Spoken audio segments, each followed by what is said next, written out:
Channel. तो जैसा कि हम आपको पता है क्लास 12 की बायो की पहले चैप्टर की वीडियो लेके आए हैं। तो हमने हमारी जो प्रीवियस वीडियो थी उसमें थोड़ा बहुत इंट्रो पढ़ लिया था और बताया था कि जो हमारी अगली वीडियो होगी उसमें हम फ्लावर के बारे में पढ़ेंगे और कुछ आगे देखेंगे। तो अभी जैसे कि अगर हम एनसीईआरटी को देखते हैं तो एनसीईआरटी हमें बाइसेक्सुअल फ्लावर के बारे में बताती है। बाइसेक्सुअल फ्लावर कौन से फ्लावर होते हैं? जिनमें दोनों रिप्रोडक्टिव ऑर्गन प्रेजेंट हो, यानी कि फीमेल वाला भी और मेल वाला भी एक ही फ्लावर में प्रेजेंट हो, अलग अलग में नहीं, वो होता है बाइसेक्सुअल फ्लावर। अब जैसे कि ये एक बाइसेक्सुअल फ्लावर का डायग्राम है। इसमें अगर आपको फ्लावर का डायग्राम थोड़ा बहुत पता भी हो, जैसे कि हमने पहले पढ़ा भी है, तो समझ में आता है कि कौन सा पार्ट फीमेल रिप्रोडक्टिव ऑर्गन है, कौन सा। जैसे ये हमारे पास क्या होता है, ये होता है स्टिग्मा। ये पोर्शन जो ये डंडी सी है, ये है हमारे पास स्टाइल। एंड ये फूला हुआ जो पोर्शन है, ये है हमारे पास ओवरी, जिसके अंदर ओव्यूल प्रेजेंट होता है। और ये स्टिग्मा, स्टाइल एंड ओवरी, ये तीनों मिलके हमारा फीमेल रिप्रोडक्टिव ऑर्गन बनाते हैं, जो होता है gynoecium. Gynoecium female reproductive organ, female sex organ होता है फ्लावर में। ये है ये वाला पोर्शन, ये है एंथर। और ये वाला जो पोर्शन है ना, ये डंडी सी, ये है फिलामेंट। और ये मिलके बनाते हैं मेल का रिप्रोडक्टिव ऑर्गन, जो होता है एंडरोशियम।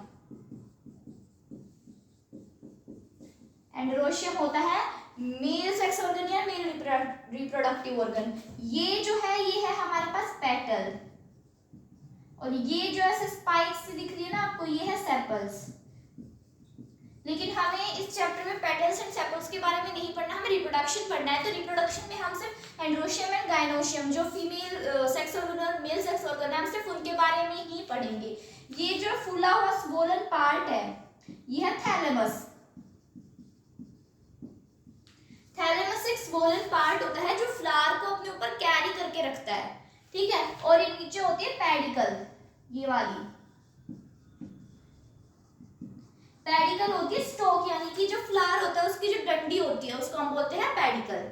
और जैसे कि हमने जब एनिमल्स के बारे में पढ़ा था तो हमने दो साइड्स देखी थी, एक वर्टिब्रल साइड होती है और एक डोर्सल साइड होती है। ऐसे फ्लोर्स में होता है। जो नीचे वाली साइड होती है ना, ये तो होती है प्रोक्सिमल एंड, ये होती है प्रोक्सिमल एंड, यानी कि जो पास वाली साइड होती है ना प्रोक्सिमल एंड। जैसे कि अगर देखा जाए तो जो ये वाला क्वेश्चन है, अगर हमसे कोई पूछे कि फिलामेंट का एंड प्रोक्सिमल एंड कौन सा है, तो ये क्या है, ये हमारे पास फिलामेंट का प्रोक्सिमल एंड है।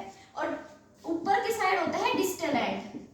डिस्टल एंड यानी कि जो डिस्टेंस पे हो, ठीक है, डिस्टल एंड जो डिस्टेंस पे हो, एंड प्रोक्सिमल एंड होता है नीचे वाला जो एंड होता है ना, जहां से अटैच होता है कोई भी, जैसे फिलामेंट है वो किससे अटैच है, यहाँ पे अटैच है ना जाके, तो ये है प्रोक्सिमल एंड ऑफ फिलामेंट, ये है बाइसेक्सुअल फ्लावर।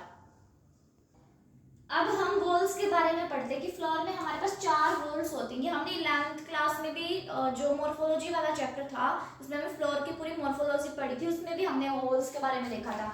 सबसे पहला था गायनोशियम, एंडरोशियम, कोरोला, कैलिक्स। गायनोशियम हमने पढ़ लिया, एंडरोशियम हमने पढ़ लिया।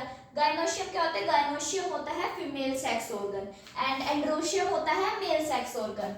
यहाँ पे कोरोला होती है पेटल्स एंड कैलिक्स होती है सेपल। पेटल्स जो पत्तियां होती है ना, जो किसी भी पॉलिनेटिंग एजेंट को अट्रैक्ट करती हैं, जो कलरफुल पत्तियां होती हैं, ठीक है। एंड सेपल्स होती है, जब फ्लावर के नीचे आपने कुछ ग्रीन कलर्स की देखी होंगी ना, वो होती है सेपल्स।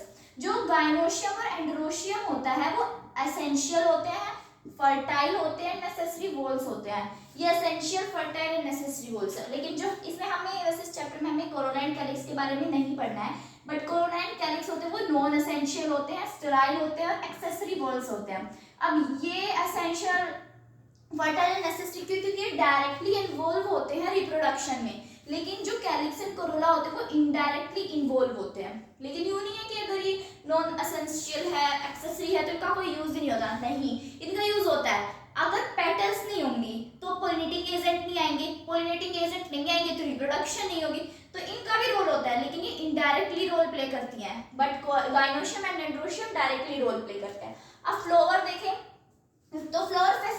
ऑर्गन है, किसी को भी फ्लोर इजीली फैसिनेट कर लेता है, अट्रैक्ट कर लेता है। ये सेक्सुअल रिप्रोडक्शन की साइट है। हमने बताया था कि फ्लोर क्या होता है, रिप्रोडक्टिव फेज होता है, फ्लोरिंग फेज, यही रिप्रोडक्शन करवाने में हेल्प करता है। इसमें सेक्सेस कौन कौन से होते हैं, एंड्रोशियम एंड गाइनोशियम, ठीक है। ये एम्ब्रियोलॉजिकल एंड मॉर्फोलॉजिकल मार्वल्स होते हैं। मॉर्फोलॉजिकल कैसे, हमने फ्लावर देखा है, कितने सुंदर सुंदर फ्लावर होते हैं, डिफरेंट डिफरेंट कलर के फ्लावर होते हैं, डिफरेंट डिफरेंट स्टाइल के फ्लावर्स होते हैं, कोई कैसे किसी कलर का मिलता है, कोई किसी कलर का मिलता है। एंड एम्ब्रियोलॉजिकल कैसे, क्योंकि ये एम्ब्रियो प्रोड्यूस करते हैं, ठीक है, एम्ब्रियोलॉजिकल मार्वल्स है। ऑब्जेक्ट ऑफ एस्थेटिक वैल्यूज, हमको एस्थेटिक वैल्यूज के बेसिस के लिए यूज कर सकते हैं, कल्चरल चीजों के लिए, जैसे कि किसी भी स्कूल में देखा हो कोई फंक्शन होता है तो फ्लावर से डेकोरेट कर दिया, कोई शादी वगैरह होती है तो वरमाला पहनाते हैं, वो फ्लावर्स की होती है। आपको किसी को मिलने जाना हो तो फ्लावर ले जाते हैं। तो ऐसी कई चीजों में, जैसे रिलीजियस वैल्यूज हो गया, सोशल एंड ऑर्नामेंटल, मतलब कई बार हमने देखा ना फ्लावर के कई लोग अपने बालों को डेकोरेट करने के लिए भी लगाते हैं, तो ऑर्नामेंटल वैल्यूज के। बट जो फ्लावर होते हैं ना, वो हमारी पर्सनल चीजों के लिए नहीं होते हैं, वो नेचर ने बनाए हैं, मतलब एनवायरनमेंट के उस पे होते हैं। लेकिन लोग क्या करते हैं, ये सोचते हैं हाँ फ्लावर हमारे, नहीं, ठीक है, ये हम वैसे यूज करते हैं इन चीजों के लिए। तो जैसे कि इस वीडियो में हमने फ्लोर के बारे में देखा, बाइसेक्सुअल फ्लावर के बारे में हमने स्टडी की कि क्या क्या ऑर्गन्स होते हैं उसमें, और हमने वॉल्स के बारे में भी पढ़ लिया, और मोटा मोटा फ्लोर के बारे में हमने थोड़ा बहुत पढ़ा है। तो अब जो हमारी नेक्स्ट वीडियो आएगी उसमें हम फ्लोर के रिप्रोडक्टिव ऑर्गन्स को स्टार्ट करेंगे। तो सबसे पहले हम कल की वीडियो में स्टार्ट करेंगे एंड्रोशियम, तो हम एंड्रोशियम के बारे में नेक्स्ट वीडियो में पढ़ेंगे। तो मेरी और वीडियोस देखने के लिए मेरे चैनल को सब्सक्राइब करें, वीडियो को लाइक करना ना भूलें। थैंक्स।